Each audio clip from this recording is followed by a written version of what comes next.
Fala, pessoal! Começou a tomar forma a Libertadores de 2025. Corinthians e Bahia já sabem quais são seus adversários na segunda fase, na fase de pré-Libertadores. Corinthians que vai enfrentar Universidade Central da Venezuela, Bahia que vai enfrentar The Strongest.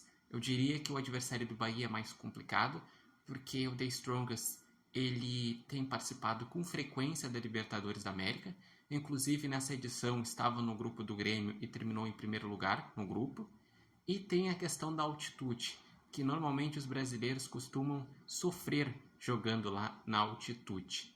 Já o Corinthians vai enfrentar uma equipe da Venezuela que foi tradicional lá na década de 50, sumiu por muito tempo e voltou nos últimos anos e foi o segundo lugar do último campeonato venezuelano. Corinthians é franco favorito contra a Universidade Central da Venezuela. E avançando de fase, o Corinthians deve enfrentar o Barcelona de Guayaquil, do Equador, que é o mais forte do lado entre Barcelona de Guayaquil contra E1.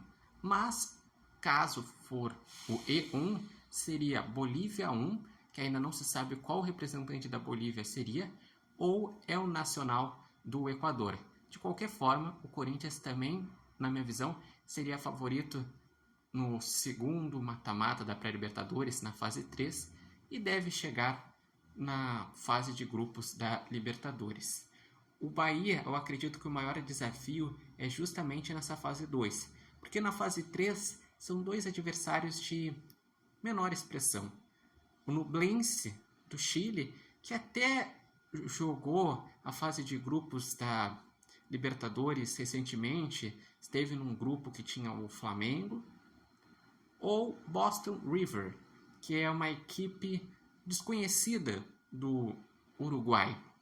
Então a tendência é que se o Bahia passar do The Strongest, deve passar da fase 3 contra o Nublense ou Boston River e deve chegar na fase de grupos. Lembrando que já estão na fase de grupos da Libertadores o Botafogo, que é o atual campeão brasileiro e o atual campeão da Libertadores, o Palmeiras, que foi segundo do Brasileirão, o Flamengo, que foi terceiro do Brasileirão e campeão da Copa do Brasil. Também está o Fortaleza, que foi quarto no Brasileirão, Inter, que foi quinto no Brasileirão, e o São Paulo, que foi sexto no Campeonato Brasileiro. E eu acredito que deve passar os dois brasileiros que estão na fase de pré-Libertadores. Então eu acredito que deve ter 8 brasileiros na fase de grupos. Lembrando que o Brasil está dominando a Libertadores nos últimos anos. O Brasil ganhou as últimas 6 edições. Ganhou em 2019 com o Flamengo, 20 e 21 com o Palmeiras, 22 com o Flamengo, 23 com o Fluminense e 24 com o Botafogo.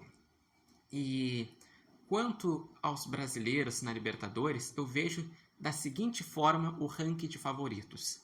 Os favoritos: Botafogo, por ser atual campeão brasileiro da Libertadores e por ter capacidade alta de investimento. Flamengo, por ser campeão da Copa do Brasil, ter feito um bom Brasileirão e por ter uma alta capacidade de investimento e desde 2019 para cá tem feito boas campanhas na Libertadores. Palmeiras, que desde que o Abel Ferreira chegou em 2020 sempre é um forte candidato na Libertadores, apesar de que nessa edição foi eliminado nas oitavas de final, mas foi eliminado para o campeão, o Botafogo. E esses são os favoritos. Estariam correndo por fora numa segunda prateleira o Corinthians, que vem da pré-Libertadores, mas que teve um crescimento significativo na reta final do Brasileirão, com as 9 vitórias seguidas, com Memphis Depay, Yuri Alberto, Garro, Carídio, com um trabalho de realmente uma retomada no Brasileirão.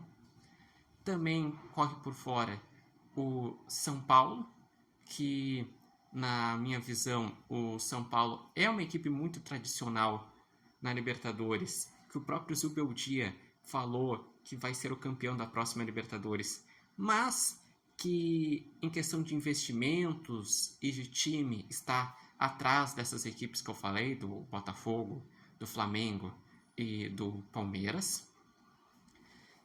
Também vejo que daí, correndo por fora e com menores chances, estão o Internacional, que apesar de ser uma equipe muito tradicional na Libertadores da América, de fazer boas campanhas, inclusive em 2023, na sua última participação, chegou à semifinal, é uma equipe que tem menores investimentos e que não ganha títulos já há algum tempo. Então, por isso que corre por fora. Também o Fortaleza, por ser uma equipe que é organizada, que vem crescendo muito no cenário nacional, mas que ainda precisa ganhar mais maturidade numa Libertadores, ir mais longe. Ele já chegou a uma final de Sul-Americana, mas ainda não chegou numas quartas ou semi de Libertadores da América. E o próprio Bahia. O Bahia, apesar de ter os investimentos do Grupo City, está voltando a disputar uma Libertadores depois de muito tempo. Ele tem que primeiro chegar na fase de grupos e ver o que dá para fazer com os investimentos na temporada em 2025. Então deixe aqui os seus comentários sobre o que vocês acham que vai dar nesses confrontos da pré-Libertadores, de Corinthians e Bahia, quem vocês acreditam que avançam, vocês acreditam que vai ter os dois brasileiros na fase de grupos, e sobre os favoritos na Libertadores. Deixem suas opiniões, quem é favorito, quem corre por fora. Deixem as suas expectativas aqui neste vídeo. Lembrando que esse vídeo tem um oferecimento de Nova Mark Barbearia Independência e vocês podem acompanhar o Repórter Matheus Wolff no TikTok, no Instagram e no canal do YouTube Repórter Matheus Wolff.